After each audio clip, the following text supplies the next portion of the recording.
Hello friends, growth online classes 0.5 में स्वागत है।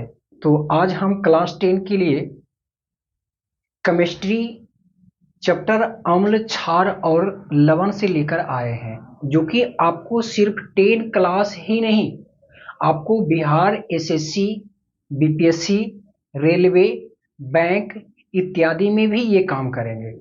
ठीक ना। तो चैप्टर का नाम है बाबू अम्ल, क्षार और लवण। ध्यान से देखते जाना है। तो चैप्टर का नाम है बाबू अम्ल,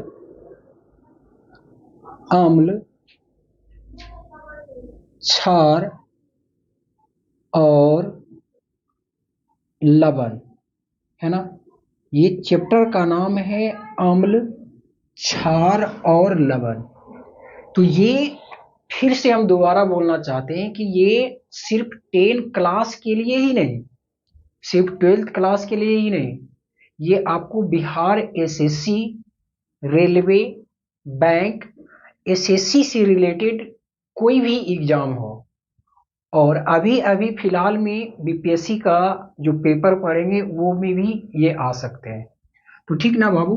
तो ये चैप्टर का नाम है अम्ल, क्षार और लवण। और ये तो सबसे पहले हम जानेंगे कि अम्ल होती क्या चीज है ना।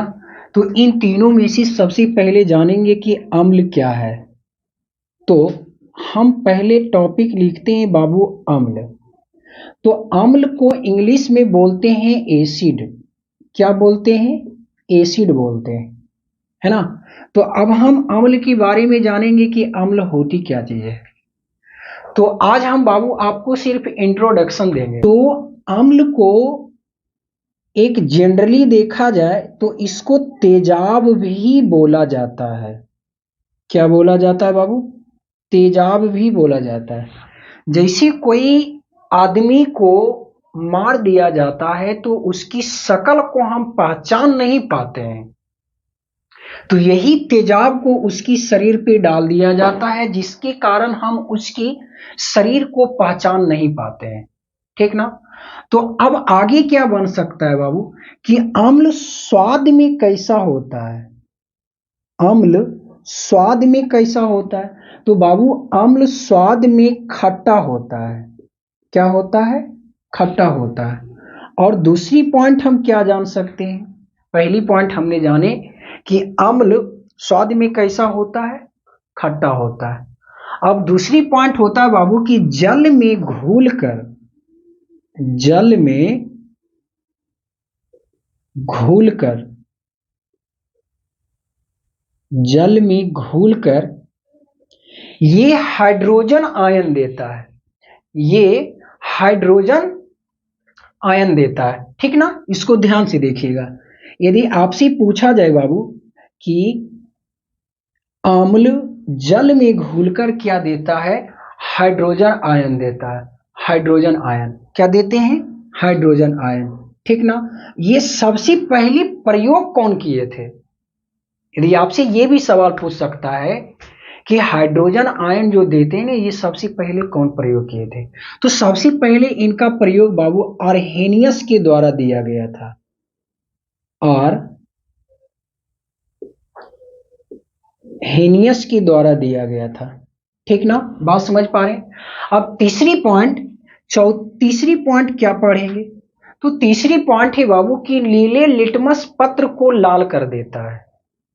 अम्ल जो है नीले लिटमस पत्र को लाल कर देता है। तो तीसरी पॉइंट बन सकता है बाबू कि अम्ल नीले लिटमस पत्र, लिटमस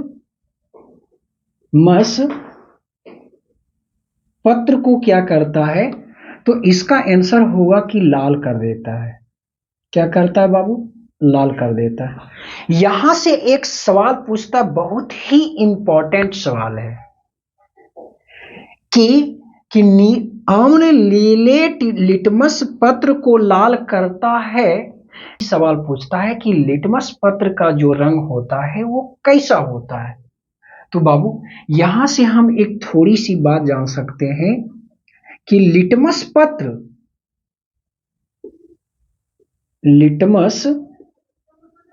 पत्र का रंग पत्र का रंग कैसा होता है? तो इसका रंग बाबू बैगनी होता है। कैसा होता है? बैगनी होता है। मोस्ट इंपॉर्टेंट सवाल है, आपसे पूछ सकता है कि लिटमस पत्र का रंग कैसा होता है, तो जवाब देना है बाबू बैगनी होता है। नेक्स्ट पॉइंट क्या जानेंगे? नेक्स्ट पॉइंट होता है इसकी पीएच मान। आपसे पूछ सकता है कि अम्ल का पीएच मान कितना होता है? तो बाबू अम्ल का पीएच मान 7 से कम होता है। क्या होता है? 7 से कम, है ना। तो ऑब्जेक्टिव क्वेश्चन में पूछ सकता है या 2 नंबर में पूछे। मोस्ट इंपॉर्टेंट चीज है, क्या है? मोस्ट इंपॉर्टेंट चीज है कि आपसे पूछ सकता है बाबू कि अम्ल का पीएच मान कितना होता है, तो 7 से कम होता है। यानी 7 से कम, ये एक हम लाइन खींचने का प्रयास करते हैं। क्या करते हैं? लाइन खींचने का प्रयास करेंगे। तो ये आपका जो है ना, यहां पे आपका और इधर यहां एक जीरो होती है, यानी जीरो से स्टार्ट होता है बाबू। क्या होता है? जीरो से स्टार्ट होता है। तो 1 2 3 4 5 6 7, उसके बाद 8 9 10 11 12 13 14, बस 14 तक ही होता है। तो ये बाबू 1 और ये 2, ये 3, ये 4 5 6 7, ये 8 होता है, 9 10 11 12 13 14। तो यहां से हम कुछ अलग चीजें जानना चाहेंगे। तो बाबू ये 7 जो डिजिट दिख रहा है ना, यहां पे उदासीन होता है। क्या होता है? उदासीन होता है। आपसे ऑब्जेक्ट पूछ सकता है कि कितनी पीएच मान पे उदासीन होता है ना। तो जवाब देना है बाबू 7 पे आपका जो है उदासीन होता है। और 7 से कम जो होता है सभी आपका अम्ल कहलाता है। क्या कहलाता है? अम्ल कहलाता है। और जो 7 से अधिक होगा उसको बोला जाता है क्षार। क्या बोलते हैं बाबू? क्षार बोलते हैं। फिर से इसको देखिएगा, आपसे सवाल पूछ सकता है कि उदासीन पीएच मान उदासीन कितना होता है, तो 7 होता है। तो 7 से कम जो जो भी आएगा आपका क्या हो जाएगा? अम्ल हो जाएगा। और 7 से अधिक क्या हो जाएगा? आपका क्षार हो जाएगा। नेक्स्ट पॉइंट पढ़ेंगे। नेक्स्ट पॉइंट क्या है कि अम्ल धातु से अभिक्रिया करके क्या प्राप्त करता है? मोस्ट इंपॉर्टेंट चीज है, यहां से पूछता है बाबू कि अम्ल धातु से अभिक्रिया करके, धातु से अभिक्रिया अभिक्रिया करके क्या प्राप्त करता है? तो ये बाबू हाइड्रोजन प्राप्त करता है। क्या प्राप्त करता है? नीचे लिख देते हैं, क्या है? हाइड्रोजन। हाइड्रोजन प्राप्त करता है ना। आपसे पूछता है ऑब्जेक्टिव में या 2 नंबर में भी ये सवाल को पूछ सकता है कि धातु अम्ल धातु से अभिक्रिया करके क्या प्राप्त करते हैं? तो इसका आंसर हो जाएगा हाइड्रोजन प्राप्त करता है। क्या प्राप्त करता है बाबू? हाइड्रोजन प्राप्त करता है। ठीक ना।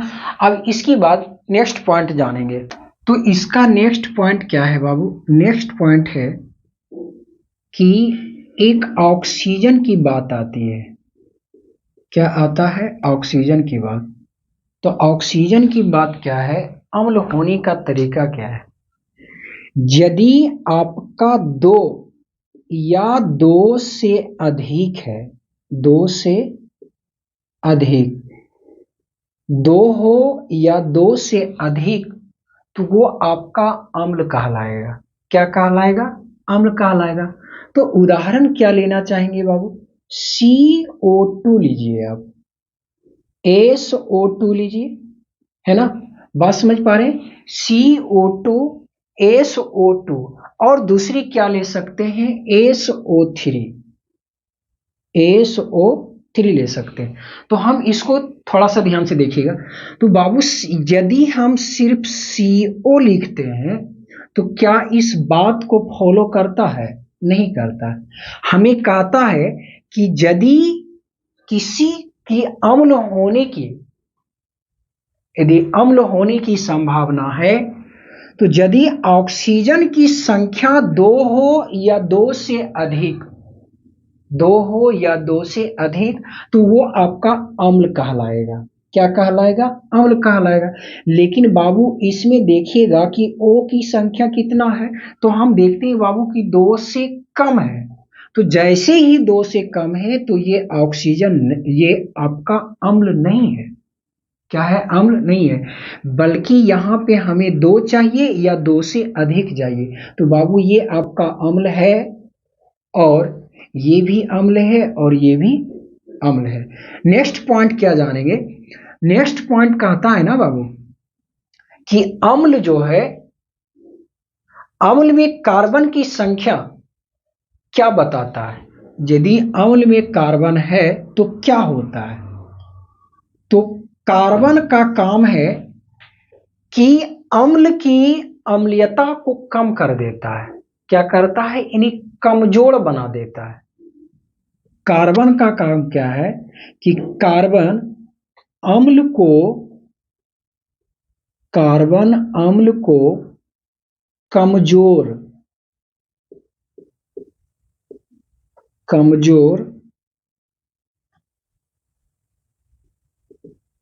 कमजोर या दुर्बल हम बोल सकते हैं बाबू, दुर्बल बनाता है। यहां से क्वेश्चन बनता है क्या कि कार्बन, कार्बन का अम्ल पे क्या प्रभाव पड़ता है? तो कार्बन जो है ना, अम्ल को कमजोर बना देता है। क्या बनाता है?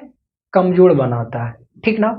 तो आज के लिए हम आपको इतना ही रहने देते हैं। तो नेक्स्ट हम कल की वीडियो में देखेंगे। जो पहली बार इस वीडियो को देख रहे हैं, सबसे पहले वो चैनल को सब्सक्राइब कर लीजिएगा। जब भी मैं वीडियो अपलोड करूं तो आपके पास नोटिफिकेशन जा पाए। Okay, bye bye, thank you.